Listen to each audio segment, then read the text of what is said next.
What's up? Here we are. Me and my bestie here. We're together. What up?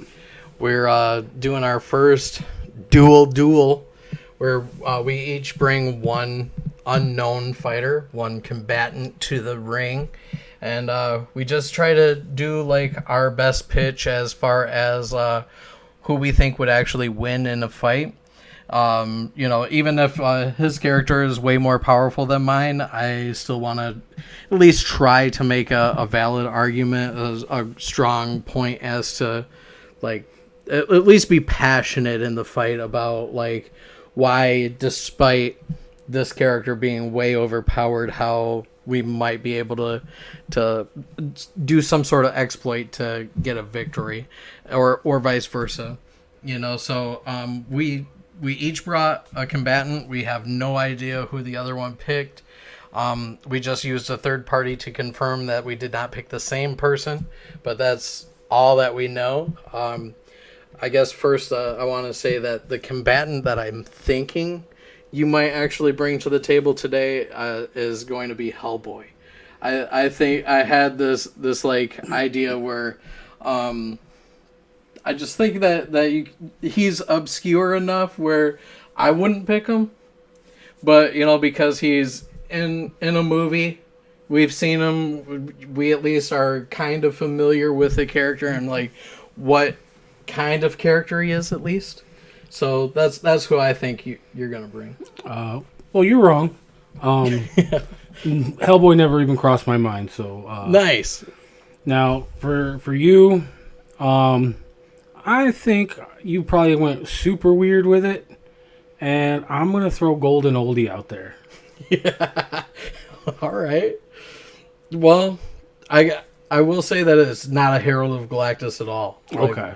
My pick, but imagine him with that power, though. Maybe I'll go there. Be like, you know what, though?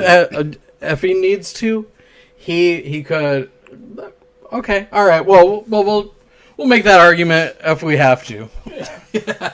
So thanks for losing the fight or throwing it right there, but.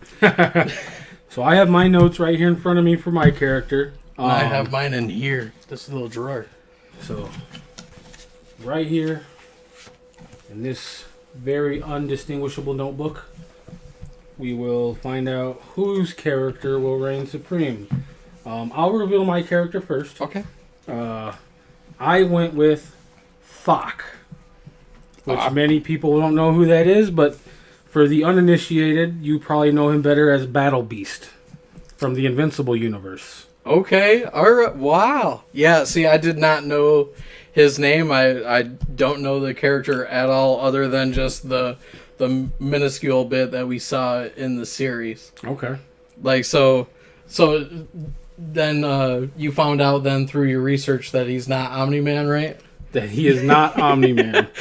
So I only know him from the animated series. I never read the comics, and I don't know if they used the same voice actor or what, but it sounded like it was Omni-Man in the show. Spoiler alert for those of you who haven't watched season 1. I feel like you've had enough time. But you see Omni-Man like flying outside of the building right before Battle Beast makes his first appearance, and then you see Battle Beast, and it sounds like him, and I feel like he's just trying to teach his son another lesson. And after my research, I was very wrong. Battle Beast is actually quite a huge part of the Invincible universe, which I'm sure we'll see more in the coming seasons of the animated series. And for those of you who have read the books, you probably are telling me I'm an idiot right now. So, well, I had no idea who Battle Beast was, but I didn't think he was Omni-Man, and just Omni-Man was hiding some sort of shape-shifting ability or something from us. But all right, so the character I chose is Big Head, or better known as The Mask. I thought about doing The Mask myself.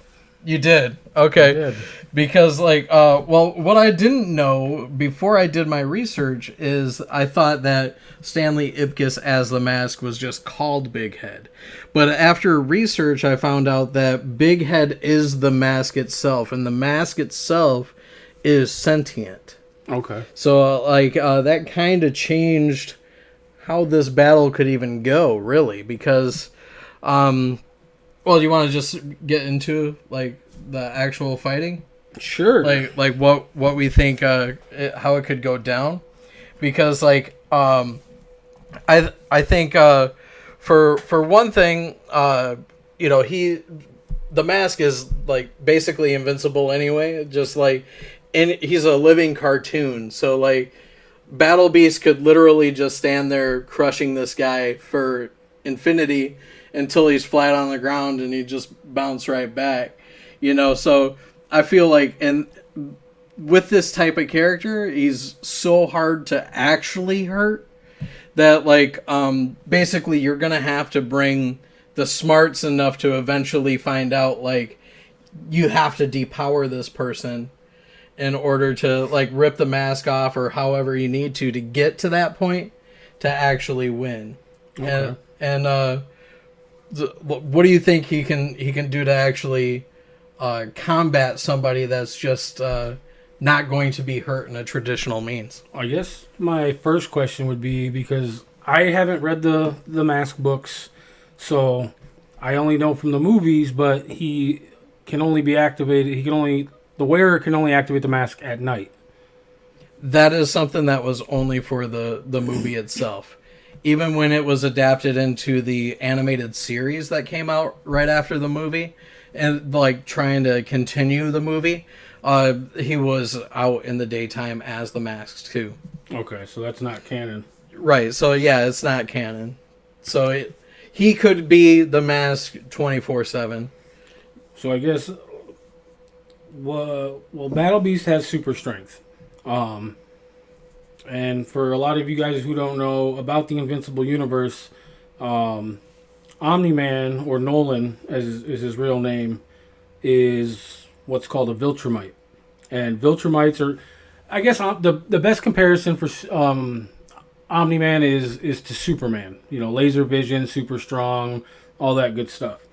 And Battle Beast went toe-to-toe with not only Omni-Man, but he beat Invincible with ease, which is Omni-Man's son, as well as the Guardians at the same time. He defeated all of them and then basically laughed and said, I thought I would come here to face better fighters. So this is after like the series. This is like this was like the last episode of the series. Oh, it was in the second to last episode. Oh, okay. Yeah. I don't remember the Guardians actually being there during that. Yeah, they like. Oh, they do show up. Okay. Up, yeah. All right. Nope, I got it. I remember. Yeah, and then I'm just dumb. Sorry. So outside of the series, in the comics, there is Thrag. He is the strongest Viltrumite. He was basically bred and raised to be the most powerful Viltrumite warrior. Stronger than Omni-Man, stronger than Invincible. And Battle Beast ends up fighting Thrag at one point after defeating every other Viltrumite that in Thrag's army. And so after doing all that, then comes toe-to-toe with Thrag. And they literally fought for 5 days. I believe it was 5 days, non-stop. And Battle Beast showed zero signs of fatigue before he ended up finally losing to Thrag. But so I feel like the super strength and reflexes and endurance is going to give him the time and the means to be able to find some type of weakness in the mask. And the mask too has very long durability, and like he basically never gets tired. Like he has the super speed of the Jim Carrey mask that's able to run around. He really doesn't do that in the comics, but I mean basically there's nothing saying that he couldn't. But as far as the things that he likes is beer, smoke, and chaos. So like I feel like he's very much that Lobo type character where he's like ready to Lobo. He's ready to actually do that long brawl and have as much fun as Deadpool probably would doing it. The thing is that I didn't really consider though is like if Battle Beast got the mask and then realized that the power really came from wearing it, do you think he would put it on to try to gain that power? Honestly, I think that might actually be Battle Beast's downfall. I think he's very much like Vegeta, for all you Dragon Ball fans out there, where he wants to face the strongest of the strong. So he might not even think about depowering, or if he finds out that is where the strength comes from, he might give it back to fight the best version of that fighter. Interesting. Well, I mean, if he took it and killed him, the host, because Stanley Ipkiss is just a normal guy. Once you take, even more so, a weaker man than average, even. Yeah. So I mean, he is less than something that Battle Beast would want to fight. He'd be like an ant. In comparison, he would absolutely lose interest as soon as Stanley Ipkiss became normal. He would be like, "Oh, well, now it's not worth my time," because he literally searches the galaxy looking for the strongest fighters for that fight. So it's not really about like becoming better himself. It's just about finding a better opponent. Yeah, he's basically. Almost like one of those cliched fighters that he's looking for the fighter to beat him, if that makes sense. Off the top of my head, I'm trying to think of... like the Spartans in 300. I mean, that was their whole looking thing. For a glorious death and all that stuff. Yep. Yeah, a warrior's death. Because why I was asking, you answered correctly to win the fight. But is because if he actually put on the mask and became... the mask, Big Head, being the mask itself, would control his mind. So he would, in fact, lose at that point. But if he's not interested in actually putting it on...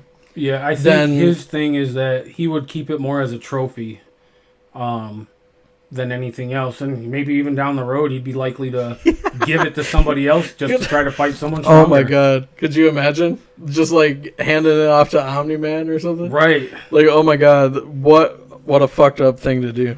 Yeah.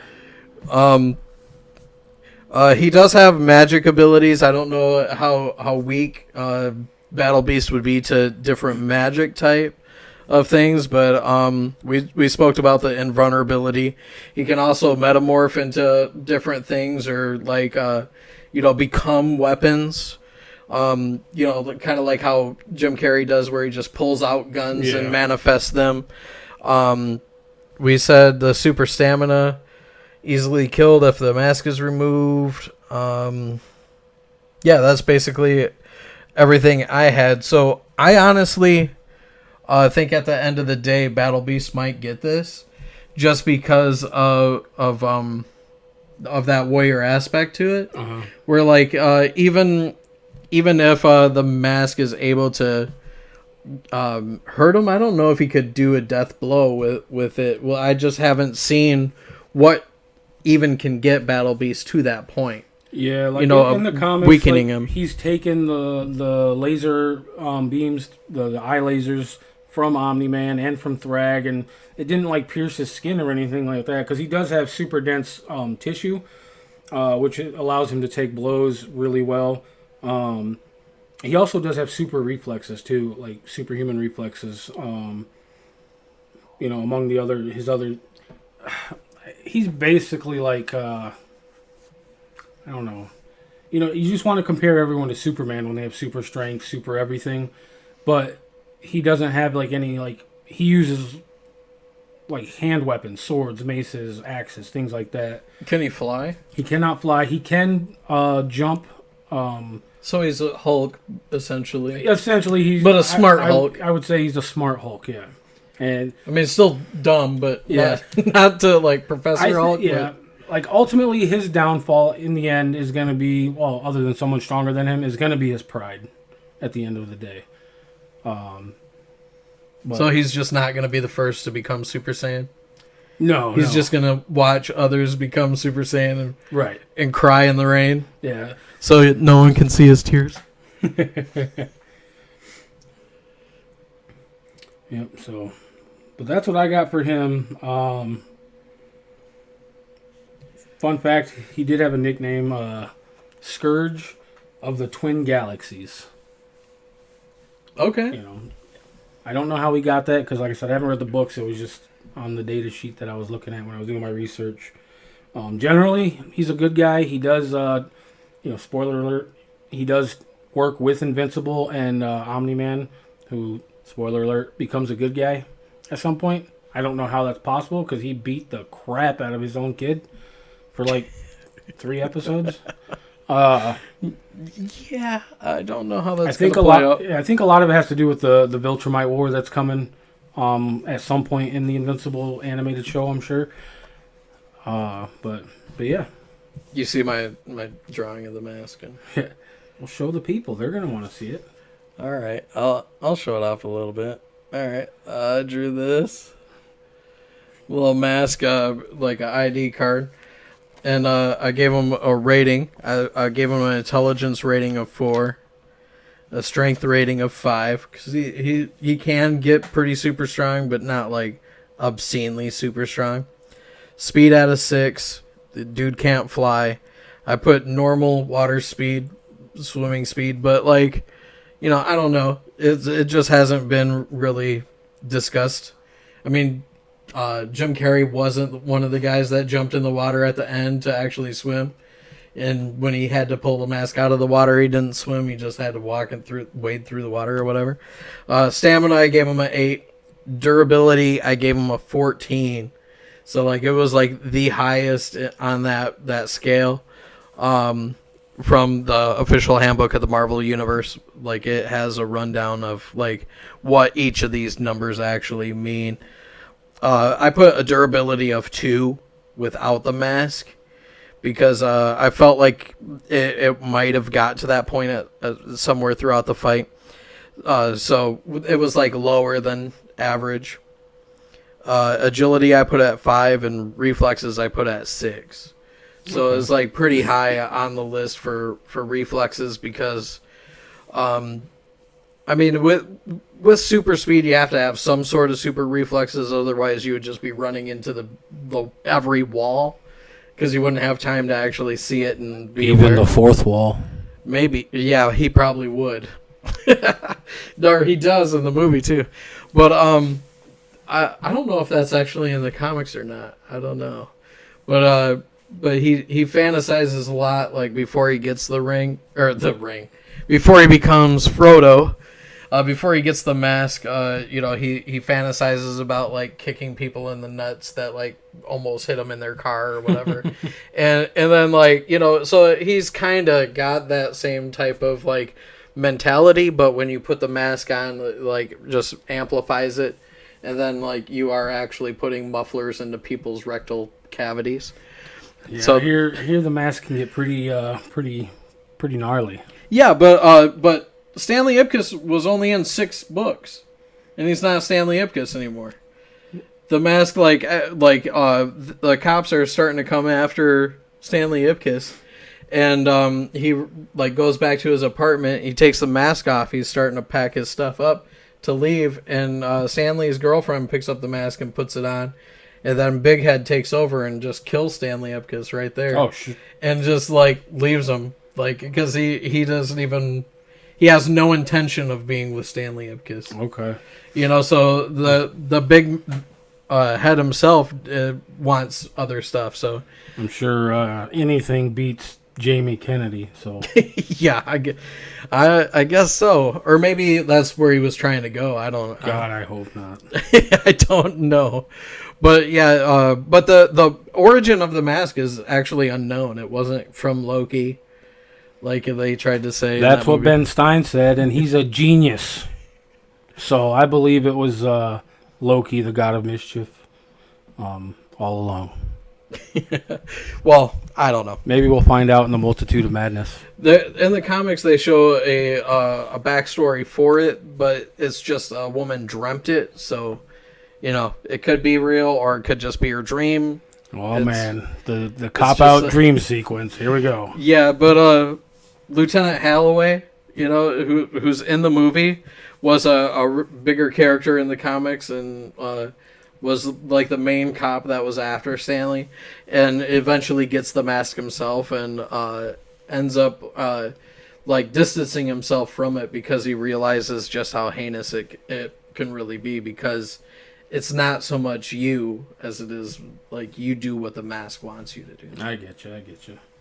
So maybe he would just get bored of fighting Battle Beast and just dip out after a while, So I mean, like you'd win in that aspect too.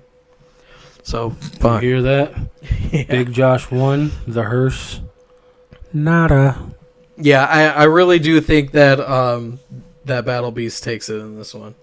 Honestly, like, I mean, you tell us in the comments below if you want to. We can even pin it as a poll, like this one for Battle Beast and like that one for the mask. Yeah. We'll see what majority thinks, but yeah, leave us a story if you have one down there of how you think his fighter would win or my fighter would win, and we'll see if our opinions get swayed. Yeah.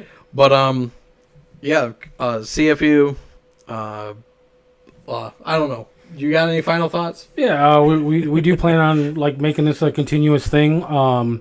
We're going to be using, like I said, the different encyclopedias for the characters through the comics and all that kind of stuff, and we're going to be doing like these random, what if fights, I guess, if you will, and we're just going to keep, we're going to keep doing it. Like I said, some battles you might end up with like a Galactus versus Mole Man or something like that, and then whoever has Mole Man has to try to defend on how his character could win. So we're going to keep doing some stuff like that. It's going to get weird. It's going to get fun.